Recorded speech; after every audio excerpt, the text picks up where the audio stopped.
যে কথা বলছিলাম আপনাদেরকে একদম শুরুতেই, যে কথা বলে শুরু না করলে নয়, তা হলো ইউনুস সংক্রান্তি এগিয়ে আসছে, পৌষ সংক্রান্তি এগোচ্ছে, মকর সংক্রান্তি বলি আমরা।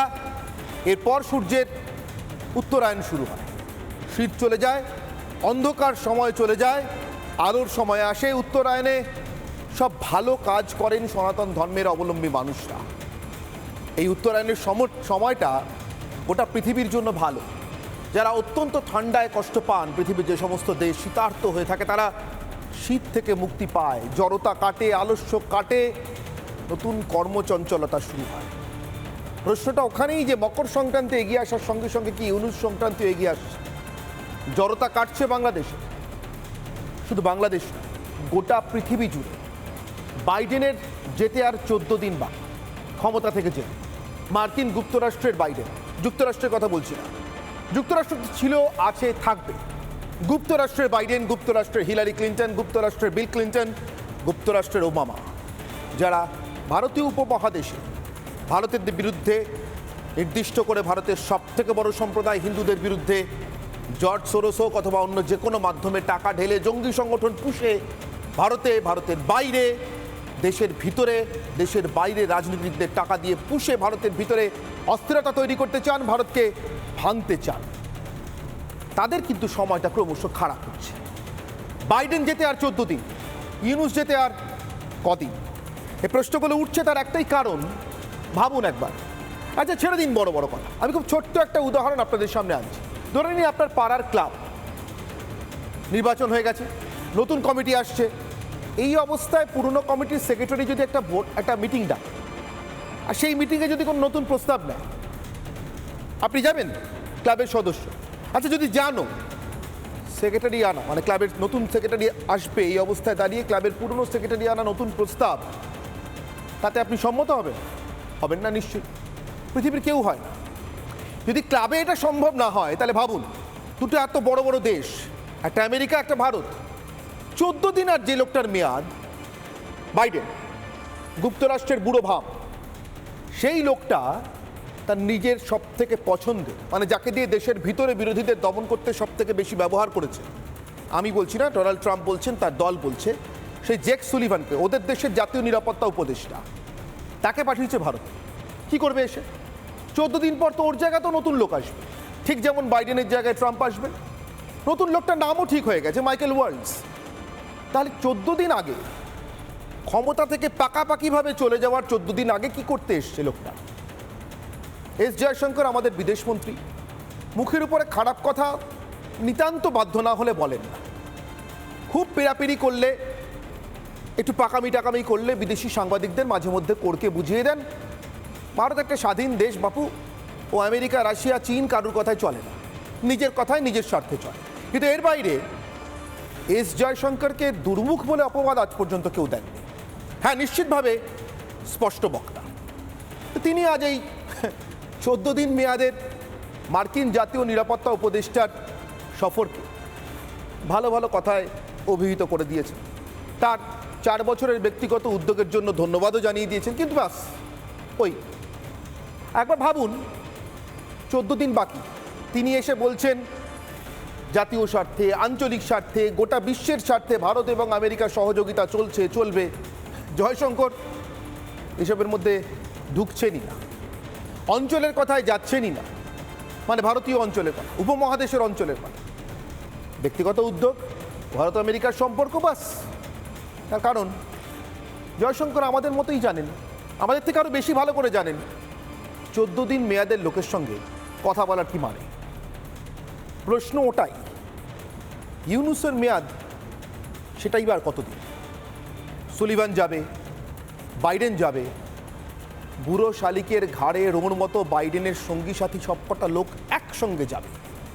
ইউনুস আরেক বুড়ো শালিক, তারও ঘাড়ে রোম, দেশের ভিতরে নির্বাচন করতে চায় না, সংস্কারের নামে ঝুলিয়ে রেখেছে। এমন অবস্থা, এই 2 মাস আগে যে বিএনপি আর জামাত একসঙ্গে ইউনুসকে সমর্থন করছিল, এখন তারাও ভাই ভাই ঠাই ঠাই। বিএনপি বলছে এই লোকটার মতলব খারাপ, নির্বাচন না করে পাকাপাকি ক্ষমতায় থেকে যেতে চায়, সেটা হলে আরেকটা বিপ্লব হবে। তার মানে কি? আবার একটা স্বাধীনতা, যুদ্ধ। না ঘোষণা, নাকি গৃহযুদ্ধ, ত্রাতাকে? সেই ভারত? আসবো আজকের বিতর্কে। তার আগে আজকে বিশেষ প্রতিবেদন।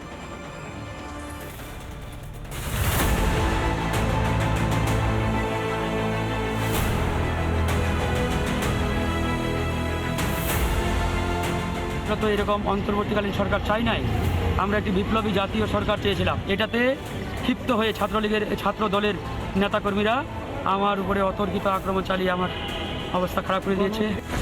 বাংলাদেশের চরমে বিএনপি ইউনূস দ্বন্দ্ব। নির্বাচন এড়াতে ইউনূসের একের পর এক কৌশলে এবার তিতিবিরক্ত বিএনপি। ভোটার তালিকা তো নির্বাচন কমিশন ছাড়া কেউ আদেশ দিতে পারে না। ভোটার তালিকা তো ইউনূস স্যারের আদেশে হবে না। আমাদের দুর্ভাগ্য যে আমরা এখন পর্যন্ত একটা ব্যবস্থা করতে পারলাম না, যে ব্যবস্থায় প্রতি 4 বছর বা 5 বছর পর পর আমরা একটা ভোট করব, সেই ভোটে আমরা আমাদের পছন্দ মতো লোককে বাছাই করে আমরা পার্লামেন্টে পাঠাবো। নির্বাচনের প্রস্তুতি একই সাথে নিয়ে যত দ্রুত সম্ভব গণতান্ত্রিক প্রক্রিয়ায় যাতে আমরা যেতে পারি সেদিকে মনোযোগ দেওয়ার জন্য আমি অন্তর্বর্তীকালীন সরকারকে আহ্বান জানাবো। কিন্তু জিহাদি বন্ধু ইউনূসেই আস্থা রাখছে জামাত। 2 মাস আগে ভাই ভাই বিএনপি, জামাতেও তাই এখন ঠাঁই ঠাঁই। বাংলাদেশ এখন বিদায়ী বাইডেনেরও মাথা ব্যথা, এতটাই যে ক্ষমতা থেকে যাবার মাত্র 14 দিন আগেও ভারতের মন পড়তে জেক সুলিভানকে পাঠালেন বাইডেন।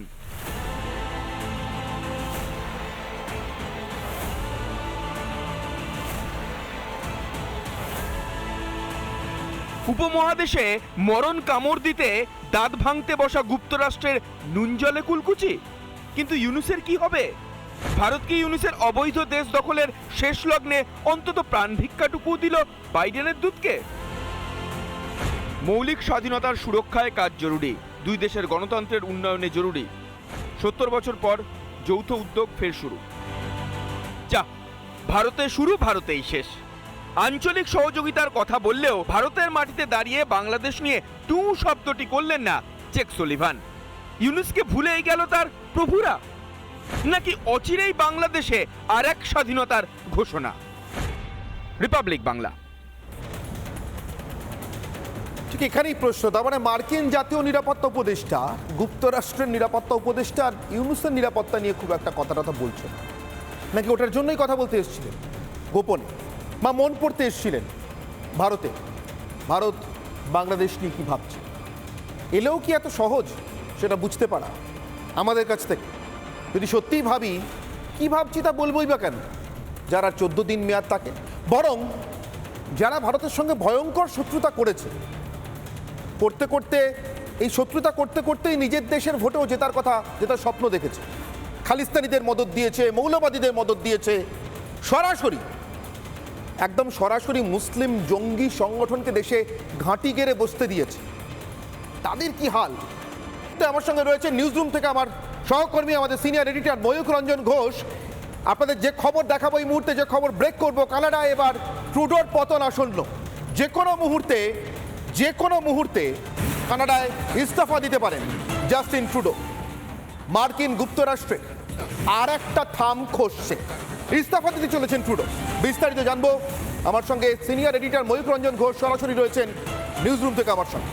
ময়ূখ, অনির্বাণ, একটা বাংলা গান আছে না, কখন কি হয়ে যায় কিচ্ছু বলা যায় না। আমরা কোনোদিন ভেবেছিলাম 5ই আগস্ট বাংলাদেশে এরকম একটি ঘটনা ঘটবে। এখন আবার 5ই জানুয়ারি যে ঘটনাটা ঘটেছে, আজ 6ই জানুয়ারি, তার এফেক্টটা বোধহয় এবার কানাডাতে পড়তে চলেছে। 5ই জানুয়ারি 2025 কানাডার জন্য স্বর্ণাক্ষরে লেখা থাকবে। তার কারণ, কানাডায় জাস্টিন ট্রুডোর দলের লোকেরাই কার্যত যুদ্ধ ঘোষণা করেছিল জাস্টিন ট্রুডোর বিরুদ্ধে এবং বলেছিল যে জাস্টিন ট্রুডো যদি পদত্যাগ না করে তাহলে দলটা 3 ভাগে ভাগ হয়ে যাবে এবং তারা নিজেরা বিদ্রোহ শুরু করবে। ভাবতে পারছো? মানে রাহুল গান্ধীর বিরুদ্ধে কংগ্রেসের নেতারাই বিদ্রোহ ঘোষণা করছে এবং বলছে রাহুল গান্ধীকে ছুড়ে বের করে দিতে হবে, বা মমতা বন্দ্যোপাধ্যায়ের বিরুদ্ধে তারই দলের নেতারা বিদ্রোহ ঘোষণা করছে।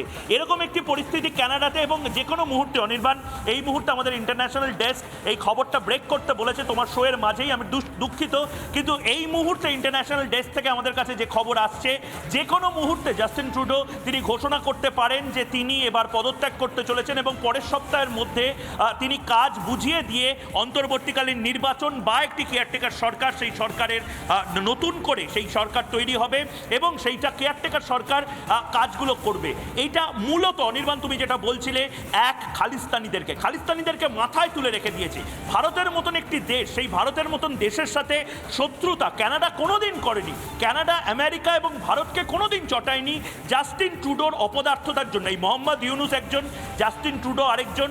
এই ডিপ স্টেট বা গুপ্ত রাষ্ট্রের যে এক একজন পুতুল বা পাপেট, সেই পাপেটদের দলে রাহুল গান্ধীও নাম লেখাতে যাচ্ছিলেন। আমি জানি না রাহুল গান্ধী রিপাবলিক বাংলা দেখেন কিনা, কিন্তু যদি রাহুল গান্ধী রিপাবলিক বাংলা দেখেন বা বোঝেন বা তার দলের কোনো মুখপাত্র থাকে, অনির্বাণ দয়া করে এই বার্তাটা পৌঁছে দাও যে রাহুল গান্ধী অন্তত বেঁচে গেলেন। রাহুল গান্ধীর পরিণতিটাও মোহাম্মদ ইউনুসের মতন বা জাস্টিন ট্রুডোর মতন হতে পারতেন যদি এই গুপ্ত রাষ্ট্রের হয়ে যেভাবে পাপেটগিরি করাটা এই জাস্টিন ট্রুডো করেছে, মোহাম্মদ ইউনুস তারও আর 10টা দিন বাকি। এ যেন পুষ্পা সিনেমার রিপিট হচ্ছে। নায়ক আসার আগেই এক এক করে ভিলেনরা নিজেদেরকে স্টেজ থেকে বের করে দিচ্ছেন।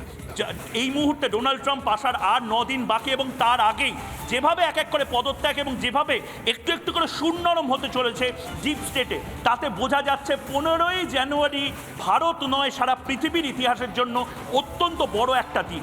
অনির্বাণ, একেবারেই মকর সংক্রান্তি আসছে, সঙ্গে ইউনুস সংক্রান্তিও কি। অনেক ধন্যবাদ ময়ূক আমার সঙ্গে সময় দেওয়ার জন্য। ময়ূক রঞ্জন ঘোষ আমাদের সিনিয়র এডিটর সরাসরি নিউজ রুম থেকে আমাদের সঙ্গে ছিলেন এবং যে আন্তর্জাতিক ব্রেকিং আপনাদেরকে দেখালাম, যে কোনো মুহূর্তে কানাডায় খালিস্তান বন্ধু, জঙ্গি ইসলামিকদের বন্ধু ট্রুডো যে কোনো মুহূর্তে ইস্তফা দিতে চলেছেন, তার কারণ তার পায়ের তলায় মাটিটা একেবারে আলগা হয়ে গেছে, জোর করছে।